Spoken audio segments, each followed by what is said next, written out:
Fallout TV series released pretty recently on Amazon Prime, and because my mom bought a subscription forever ago and never canceled it, I decided against continuing The Boys and starting Invincible in order to see if I'd enjoy it.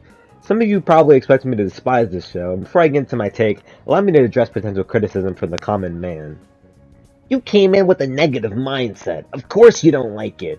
I came in expecting it to be bad because most video game adaptations. Okay. Aw, you gotta be kidding me. I came in expecting it to be bad because most video game adaptations are fucking terrible if you haven't noticed, especially in recent memory.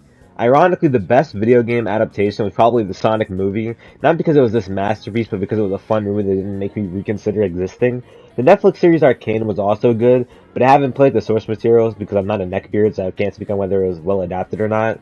Meanwhile, stuff like The Last of Us or Uncharted actively shit on the source material and butcher the story and remove any semblance of charm from any of the characters, and they're full of miscast and popularity checkpoints. Then there's stuff like the Five Nights at Freddy's movie that I truly wonder if anyone had a functioning brain cell while working on it. The answer is probably no. But moving on to the next point. You hate everything that's popular, so obviously you wouldn't like this. It's critically acclaimed. First off, fuck you. Second, this is straight out of the bitch's handbook of no arguments. I don't hate everything that's popular, I just hate the things that are shit. When it comes to popular games, I like stuff like Resident Evil 4 or the first Last of Us game, and for shows, there's stuff like the Netflix live-action One Piece and Wednesday. Hell, I even like the Fallout games. Sure, I'm not this hardcore fan that would take a bullet for Todd Howard, but I still enjoyed what I have played of 3, New Vegas 4, and I had fun playing Fallout 76 with my friends. However, I have these things called standards. I know, what a foreign concept. So I don't enjoy every boring show that comes out. Fallout isn't meant to be a well-written show. It's a comedy. Even as a comedy, the show fails because it's not fucking funny. The Fallout games aren't known for their amazing quest lines. They're loved because of the exploration, setting, characters, and the unmatched adventures. You hated it because there's a woman and a black guy! Okay, this is also brain dead because I'm black too, unfortunately. If disliking Fallout makes you a sexist and a racist, then I don't know what to tell you, but I still dislike it, so take that how you will. You're objectively wrong. You're just being a hater. You're not a real Fallout fan. Because I can't say what I really want to say to you, I'm just going to give you a visual representation, and you can interpret it however you want. A lot of people get really defensive about the show and say that the fans and non-fans will enjoy it, but I really don't see how. It's not funny whatsoever. It genuinely feels like cringeworthy Marvel humor, but with gore. Wow, gore! Nothing gets me harder than a diamond in an ice storm than some crushed heads and some organs or something. The writing is horrible. I genuinely feel like the writers didn't even try to tell a good story or make any character remotely good besides the Walton Goggins fucking ghoul and dog meat, the literal dog. And that's probably because all the characters are brain dead, and I'm not just talking about Lucy. The whole thing about the Vault Dwellers is that they're supposed to represent a period with this idealistic future. They're blissfully ignorant of the harsh realities that they live in, and once they leave the vault, they have to adapt to an entirely different world, basically, which is actually pretty cool, and they kind of do that good. But we're not going to keep praising it right now. When it comes to misunderstanding the games, the show's political allegories are kind of odd. From my memory, at least, the Vault Dwellers weren't meant to represent the rich at all. And the Master from Fallout 1 was going around in vaults and turning them into super mutants, with his headquarters being near where the vault in the show is located. So you're telling me that this guy, known for going around in vaults and turning them into super mutants, happened to miss the closest vault to his location? I don't believe that at all. That's stupid.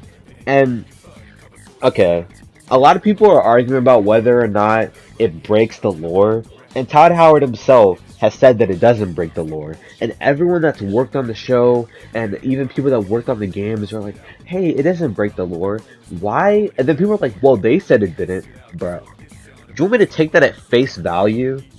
Obviously they wouldn't say, well, yeah, the show breaks the lore a lot, actually, even though it's canon. Why would they say that? Why would they admit to that? But, anyways, a lot of people are acting like this is like this major, respectful piece of the Fallout franchise, when no it isn't. You're just saying that because you see surface level references or callbacks from the games, and it makes you all excited. That doesn't mean it's actually of quality or respectful to the source material. And now it's time to talk about the characters. Our central protagonist is this Vault Dweller chick, who a lot of people like solely based on her appearance, even though she's fucking mid. Which I'm just gonna say is a very shallow reason for liking a character. I would never do that personally, because I want well-written characters, not attractive ones. However, I actually have something positive to say about her. I think most of the acting in the series overall is completely terrible, even from her sometimes. But I think she does capture the naive nature and being overly trusting in the apocalypse. Well, post apocalypse. But I also think she's unrealistically trusting at times. But to be fair, she was sheltered her whole life, so she probably doesn't know any better.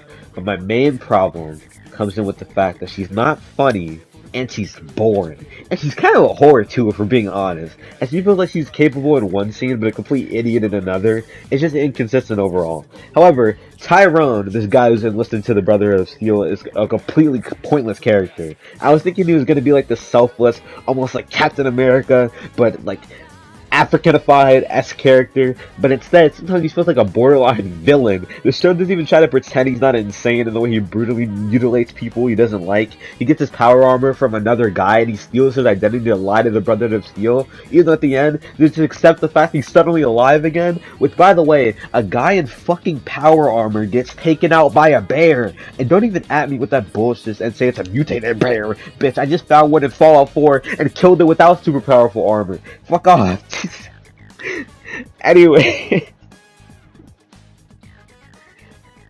another thing, this show turns power armor into Iron Man armor. Not only do they fly, but the effects look so terrible in motion. It's actually laughable. People act like this is the perfect adaptation and call the people who don't like it Fallout haters. You're the Fallout hater, you stupid bitch. You want them to fucking go against the games, the source material. Then there's the Goggins Ghoul, who is the one good character in the entire show. His acting is good, the line delivery is good, and he's the only character I didn't want to kill.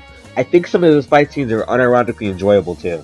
My only problem is that the way he looks is kind of terrible. And it's pretty weird, tons of people are praising the effects and it's as if it's one of the greatest things I've ever seen. Especially when it comes to his face, but I don't know, I disagree. But I actually do think a lot of other effects in the show look good, and a lot of the set design and the costumes and everything like that. But it's just like this one thing in particular that stands out to me.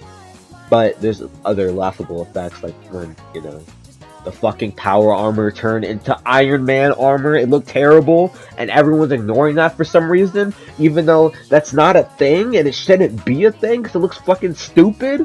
But, anyways. Okay. Another big issue I just realized this in my head while I was recording this, but there's a serum that like stops the progress for turning you into like a feral ghoul. Which, first off, the fuck? Second, who made this serum? This guy in particular has been around since before the bombs even dropped. At what point did they create this? Why did they develop it? If this is an established thing, since according to Todd, this show is canon, how come it's never brought up in any of the games ever? I feel like that would be kind of important and kind of useful for a lot of scenarios, don't you think? Also, another question I have is, why are feral ghouls enslaved? They're not fully functioning like people. Wouldn't they just not even grasp the concept of doing their assigned jobs? But, questions aside, it's time to talk about the Brotherhood of Steel. Now, the Brotherhood in the games are like these good guys. They're like fucking war. Like, yeah, we gotta protect the people. They can't protect themselves and everything. But in the show, they're fucking evil. They're like basically post-apocalyptic Nazis. And Nazis are pretty. Actually, I can't say that on YouTube. I just wish they committed more to the Brotherhood, feeling like wasteland Nazis. And I just thought that would be kind of interesting with different interpretation. Even though it's not accurate, but whatever. Another positive aspect is the design of the vault and stuff like Mr. Hand. He did a good job. However, me, gotta be a little negative. A lot of the designs for other stuff is like the ghouls or the finger mouth monster is fucking terrible. There's a monster that has fingers in his mouth. But to somewhat sum up the main problems I have with the show, none of the jokes land, the characters are uninteresting and actually unlikable, the story isn't good, the writing is cringeworthy Marvel garbage, and not even good edgy humor. There's a lot of unnecessary scenes and weird writing choices, like this one part about this guy who fucked his cousin who hooks up with this woman whose husband was murdered by the raiders who raided the vault in the beginning and he ends up raising a child. I just thought that was, something to bring up. It's one of the many weird plot points that I really don't want to get into, but I'll throw another one out there for those who haven't watched it, just to understand the absurdity. This black woman is a complete psychopath. The real, she was actually in love with Lucy's mother. Yeah, that's a real thing on the show. The show breaks Fallout canon by contradicting itself as well as introducing new concepts that bring up many questions. A lot of things are completely illogical, like nobody raiding an entire area full of supplies and resources ran by two people, etc. Anyways, if you're one of the many fanboys, make sure to leave a comment telling you how wrong I am and why you're objectively correct. Fuck the Fallout show, fuck me for watching it, and fuck you too.